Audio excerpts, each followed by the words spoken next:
Hello प्यारे बच्चों, कैसे हैं आप सभी। आई होप सो आप सभी बच्चे बहुत अच्छे होंगे। तो बच्चों, मैं आपकी मैथ्स की टीचर लेके आई हूँ आपके लिए दोबारा से एक नया चैप्टर। और आज हमारे पास है चैप्टर नंबर 15, डाटा हैंडलिंग। तो जो बच्चों हम बात करते हैं डाटा हैंडलिंग की, तो सबसे पहले तो यही समझ लेते हैं कि डाटा का मतलब क्या होता है। डाटा का मतलब होता है बच्चों हमारे पास जो इन्फॉर्मेशन आती है। फॉर एग्जाम्पल, आप अपनी क्लास में यही पूछने बैठ जाए कि बताइए कि आपका फेवरेट कलर क्या क्या है। तो कुछ बच्चे कोई और कलर बोलेंगे, कुछ बच्चे कोई और कलर बोलेंगे, तो आपके पास मतलब एक लिस्ट आ जाएगी बहुत सारे कलर्स की। तो वो क्या है, वो आपका डाटा बन जाएगा। जब हम बात करते हैं हैंडलिंग की, क्या हैंडलिंग का मतलब क्या होगा, तो हैंडलिंग का मतलब ये है कि जब हमने इन्फॉर्मेशन ली उसे हैंडल भी तो करना है। इन्फॉर्मेशन ली और कूड़े में डाल दी तो वो तो फायदा नहीं होने वाला, राइट। तो हैंडल करने के तरीके हमारे पास क्या क्या होंगे, और डाटा को हैंडल करना, ऐसा हैंडल करना कि किसी और को भी समझ में आ जाए, यही मेन काम है डाटा का। वैसे तो क्लास की बात करूं तो बहुत इजी चैप्टर है, और लाइफ की बात करूं तो पूरी लाइफ ही इसी पे डिपेंडेंट है, क्योंकि आप हर जगह डाटा को ही मैनेज कर रहे हो। ठीक है, आगे बढ़ते हैं। A collection of facts and figures is called data. Data at the time of collection are called raw data.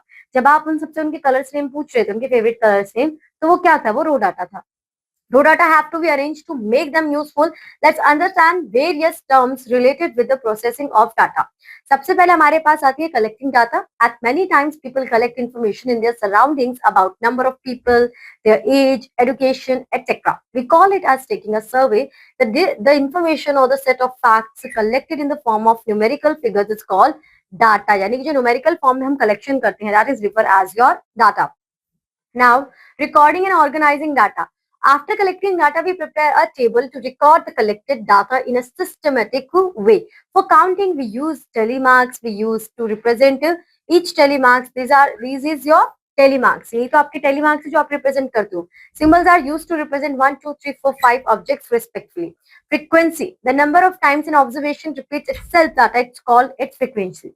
यानी कि पिंक कलर आया तो पिंक कलर कितने टाइम्स रिपीट हुआ, तो जितने टाइम्स वो रिपीट होगा आपका pink colour, that is your frequency of data. Now example 1, in a unit test of mathematics following marks out of 20 were obtained by 30 students. ठीक है, तो यहाँ पर आपके पास मार्क्स है। अब आपको इस डाटा को देखकर फॉलोइंग क्वेश्चंस के आंसर देने हैं. Now, how many students obtain above 40 marks. अब आप ये कैसे बता सकते हैं, जब आप एक टेबल बनाएंगे और अब आपने टेबल बनाई, 6 नंबर कितनी बार रिपीट हुआ है, 3 बार. 7 नंबर 4 बार. 10 5, 14 7, 15 5, 18 4, 19 2. अब यहाँ पे बताइए कितने बच्चों के मोर देन 14 मार्क्स आए होंगे. मोर देन 14 तो ये 3 ही है. 15 18 19 आप इन्हें प्लस कर लीजिए. 5 + 4 9, 9 + 2 11. तो आपका आंसर क्या हो जाएगा, 11 स्टूडेंट्स ऑब्टेन 14 मार्क्स. ठीक है, next. How many students obtain less than 10 marks. तो जो ऊपर आपके लेस देन 10 यानी कि 7 एंड 6, तो 3 + 4 7 स्टूडेंट्स. सो इस तरीके से बच्चों आप इन क्वेश्चंस के आंसर जनरली दे सकते हो, जैसा कि मैंने अभी आपको समझाया. उसके बाद आते हैं आपके बार ग्राफ. ये जो भी हमने बनाया है ना, इसे कहते हैं टेली मार्क्स. ये आपके टेली मार्क्स थे. अगर आप यहाँ पे ध्यान से देखेंगे, 4 को रिप्रेजेंट करने के लिए आपने 4 वर्टिकल लाइन्स यूज करी है, बट 5 को रिप्रेजेंट करने के लिए आपने 5 वर्टिकल लाइन्स यूज नहीं करी है. 4 लाइन्स बनाई और एक आपने डायगोनल लाइन यहाँ पर ड्रॉ कर दी, राइट. फिर आपने 14 को बनाने के लिए क्या किया है, 14 मतलब 7 को आपने 5 बनाया, क्योंकि ये आपका कहलाता है ग्रुप ऑफ 5, राइट. एंड 1 2, तो आफ्टर 5 वी हैव 6 एंड 7. तो इस तरीके से आप 7 को रिप्रेजेंट कर देंगे. ठीक है, after this we have bar graph. Bar graph is the representation of data in a graphical form using columns or bars of equal width and equal space between them. यानी कि आपके पास ऐसे कुछ रेक्टेंगुलर पिलर होंगे, इनके बीच में एक optimum difference होगा.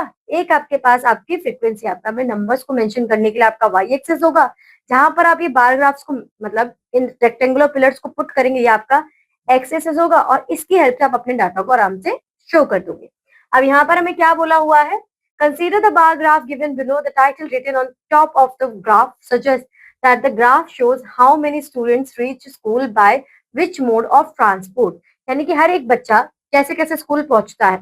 बाईसाइकिल से कितने जा रहे हैं, 400. बस से 500. On foot 200. Rickshaw 300. Auto I think 100. तो इस तरीके से आपने इन्हें मेंशन कर दिया. Now let us study some more bar graphs. Example 2, the table given below shows the number of students in various classes of primary sections of a school. ये आपकी क्लास है, राइट, 1 to 5th, और ये आपके number of students है कि 1 to 5th में आपके पास कितने स्टूडेंट्स है. अब आप इसे किस तरीके से रिप्रेजेंट करेंगे, जो भी आपके नंबर्स होते हैं बच्चों उन्हें आप मेंशन करते हो वाई एक्सिस पर, ठीक है। ये आपका वाई एक्सिस है, नंबर ऑफ स्टूडेंट्स। अब यहाँ पर मैं क्या कैलकुलेशन करके दिखाई हुई है, 60/5 इजिकल टू 12। एक मिनट यहाँ पे देखते हैं।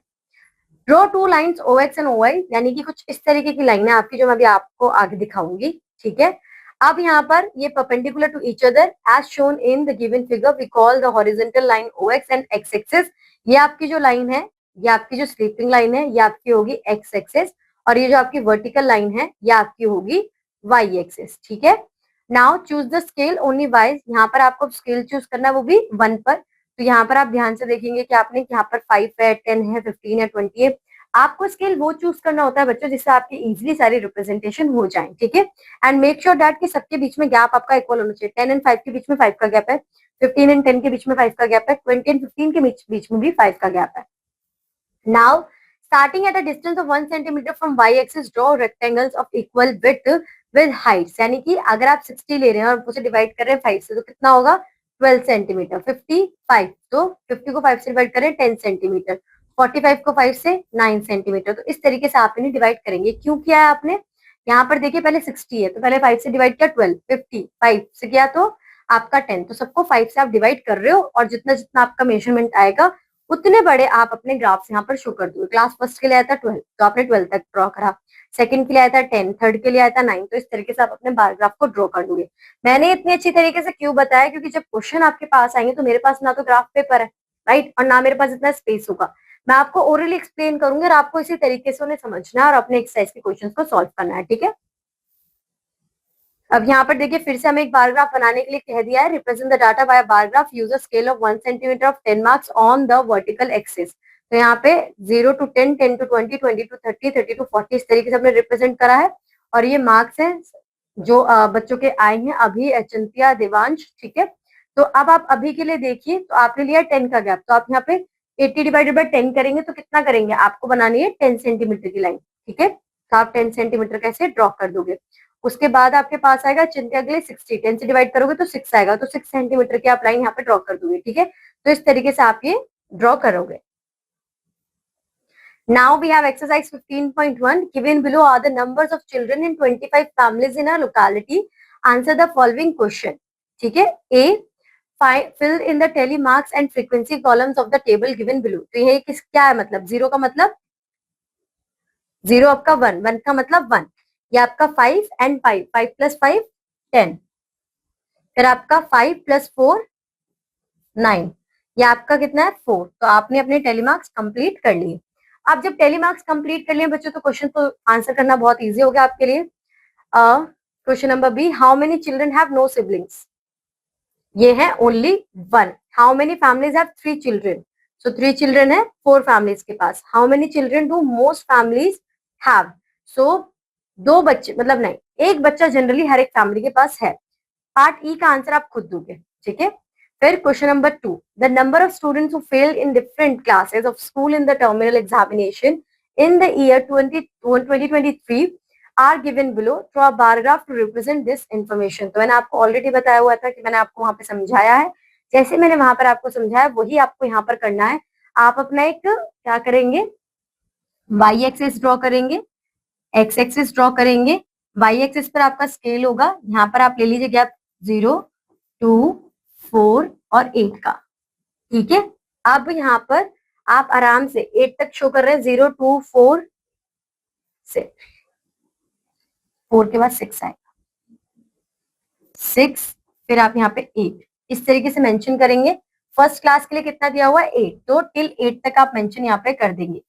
सेकंड के लिए कितना है 5, तो ये 6 और 4 के बीच में होगा, तो यहाँ पर आप 5 के लिए मेंशन कर देंगे। मेरा थोड़ा गंदा बन रहा है, आपका क्लियर बनेगा, तो आपको इस तरीके से करना है, ठीक है। Now question number 3, the marks obtained by Aniket in 5 consecutive test are given below. तो आप बहुत आराम से इसका भी बार ग्राफ बना सकते हैं। नाउ क्वेश्चन नंबर 4, यहाँ पर the following table shows the average rainfall in the months of June to November in Patna. Draw the bar graph and answer the following questions, which month has the highest rainfall. तो आप यहाँ पे bar graph बनाएंगे और जब देखेंगे तो उसका बार जो होगा जिसका हाईएस्ट रेनफॉल है वो सबसे ऊपर होगा। बाकी ऐसे ही देखने से मैं बता देती हूँ कि वो होगा आपका 35 अगस्त, ठीक है। Which month has the least rainfall, तो सबसे छोटा नंबर यहाँ पे क्या है दिसंबर, तो वो होगा आपका 10। ठीक है, इस तरीके से आप इसको जवाब आराम से दे सकते हो और साथ के साथ अपने बार ग्राफ्स भी आप बना सकते हो। उसके बाद बच्चों हमारे पास आ जाते हैं मल्टीपल इंटेलिजेंस क्वेश्चन। तो आपके पास अभी तक आपने जितना कुछ भी पढ़ा है, यहाँ पर आपके पास कॉम्बिनेशन ऑफ क्वेश्चन होंगे, उसके आप आराम से उन्हें सॉल्व कर सकते हैं, कोई भी दिक्कत नहीं आएगी। अब मैं आपसे मिलूंगी आपकी अगली क्लास में, तब तक के लिए बाय बाय बच्चों।